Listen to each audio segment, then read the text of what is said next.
Hey everyone, your home installer James, and today in this episode of the house extension, we're checking out the bar that's gone in where the old kitchen window used to be, and the new sliding door where the old window used to be. And we've pretty much got all the walls finished up now, and we're almost ready to move on to the floors. So some great progress being made.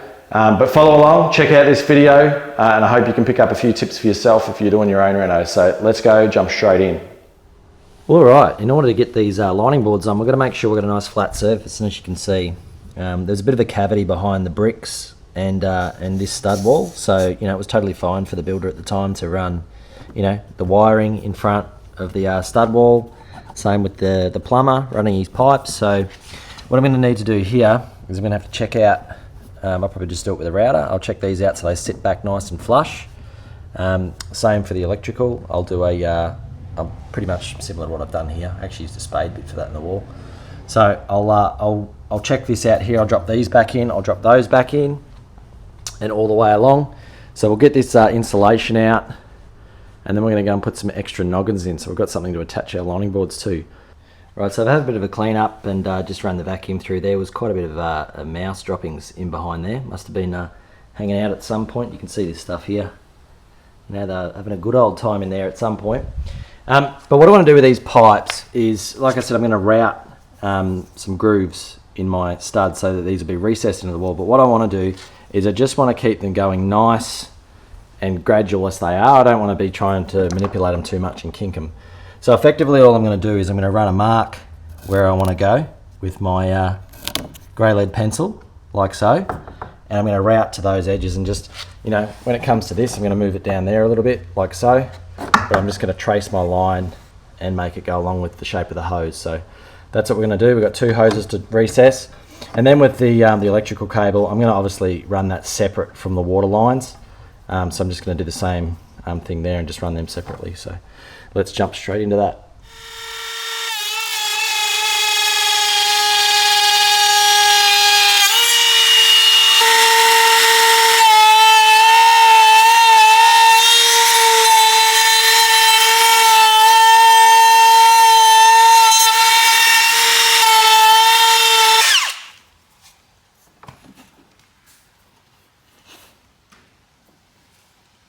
And there we go. It's not going to win any awards, but it will do the trick. So you can see there, if we chase it around, so it's just following that up. I've gone as shallow as I possibly can. If you look down the wall, you can see it's tucked away. But I've gone as shallow as I can. I don't want to take too much out of it. It is holding up essentially the roof. As you can see there that we've checked it out just the amount we need. And when I go and put my extra noggins in, I'm actually going to run them not this way. I'm going to run them vertically so that when they do go in, I'm going to have a cavity, like a 45mm cavity in behind. So we won't have to, it'll actually help in, or assist in pushing these back. And we'll still be able to put our lining boards on, and there won't be any threat of running a nail into any of our pipe work. So I've got these last couple to do. I'll get them all flush back into the wall, and then we'll move along. So there we go, all tucked away, and you can see I've run the electrical wire. I've drilled a hole for that one and ran it through the stud, separate from the water lines. And you can see there that we've got them recessed into the wall all nice. So we should be right to put our lining boards on. I'll give you a bit of a look down there. As you can see, should be pretty right. So now we've got to go and put some noggins in. So we're going to do that and then we'll look at these lining boards.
And there's our beautiful messmate floating shelf installed, and you'll see all the grain character. It's been filled with a black epoxy resin, so it's quite really nice and matches the room also. Pretty much just used some steel pins with some chem set. You saw my buddy there putting those in. So they're just all chem set back into the wall and run the lining boards nice and neat behind it. I'll show you underneath. You can see there that we've gone in, there was a rebate, and we've gone in and under behind the shelf. So it really truly is going to look like it's floating. So that's in place, magic. So what we're going to do now is we're going to run some 220 with my orbital sander, grit sandpaper over this and get just some of the roughness out. I've actually used some of my B grade stock that I had for under here. No one's going to notice it, but it's got a few gaps where the plane, when it's come out of its machining, has sort of just clipped it a bit. So it looks totally fine for underneath shelf. No one will even notice it. But we'll buzz it back with some 220, and then we're going to hit it with this product called Osmo. So this is a hard wax oil, and it's a food grade oil as well, and it gives the wood really good protection. It looks great, and it keeps the natural look of the wood, which is what I'm going for. And I didn't want to put any sort of, plastic based polyurethane all over it that's going to peel and, not last forever. But you can see the difference. So this is some stuff that I've done earlier, and obviously this will darken a little bit. It's fresh. This has been on the wall now for, probably the best part of a couple of months. So it'll all sort of go like that, and essentially match the rest of the room. So we're going to jump straight into the sanding, and then we're going to do a little bit of this Osmo coating.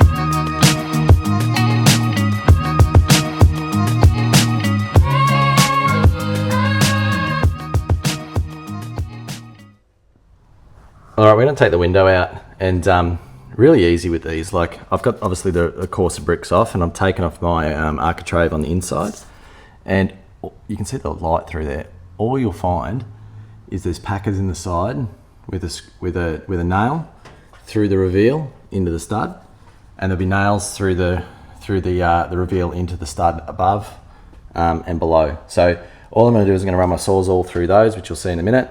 We'll cut the nails out, and to be honest, there's probably only a dozen holding this whole window in, and it'll come out that easy. So let's go.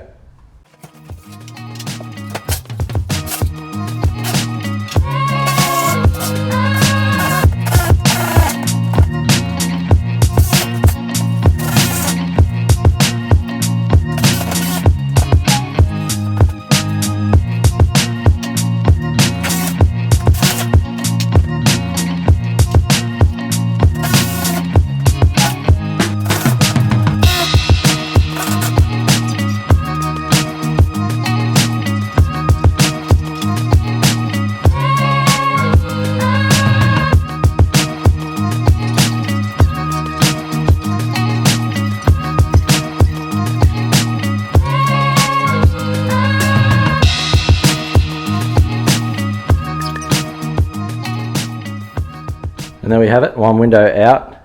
With a large window like this, definitely get someone to help you cut it out. It's not overly heavy, but certainly very awkward. What you'll see here is this stuff here. Now this is called masonite, and it's like a chalkboard type stuff that they pack windows out. And this is all that was basically holding the window in, and it was packed out between that and the reveal, and then simply nailed through. So that's what you've got to get rid of. Really quite easy, and as you can see, not much holding the window in. Next order of business will be to take out. I'm actually going to take out the bottom first, and then I'll take out these couple of studs here. We're going to open up our doorway. I'm not worried about the roof falling down or anything like that. I've got all this in here now, and all that in there. It's holding the roof up. It's more or less just the sag that you'll get over time. So we're going to tackle this LVL shortly, but we'll get rid of the rest of this framework first. We'll hook into that, and then we're going to go and chuck in a longer LVL for our wider new doorway.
Okay, so I've made some progress here, as you'll see, and I've got the opening done, and I've done the last of my lining boards on the wall, so it's come up really, really nice. But with your gap that you need for your doors, so I want to show you this. You get these run sheets or a window schedule when you order your windows, and you'll see here it shows me my openings, and here you can see I've got a stud opening height of 2140 and a width of 3460. So it's pretty easy to get your measurements right, and all I did here is I put a double stud in. So there's two 90 by 45s going upright, up over the top just for a bit of overkill, and down the side ready to fit my big sliding door panel. So we're going to fast forward straight to fitting that sliding door. Let's go.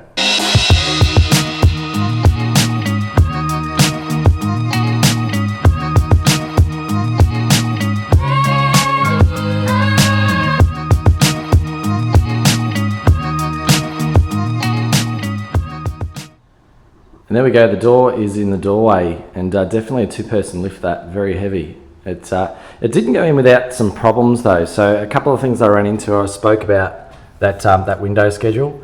Now that was for with this had reveals, so when I actually bought or ordered the door, it should have accounted for the reveals to be gone in the schedule, but it didn't. So I've had to run some 90 by 45 and some 90 by 35 at the top, but essentially still got a really good fit. I'll just have to do some trims around it.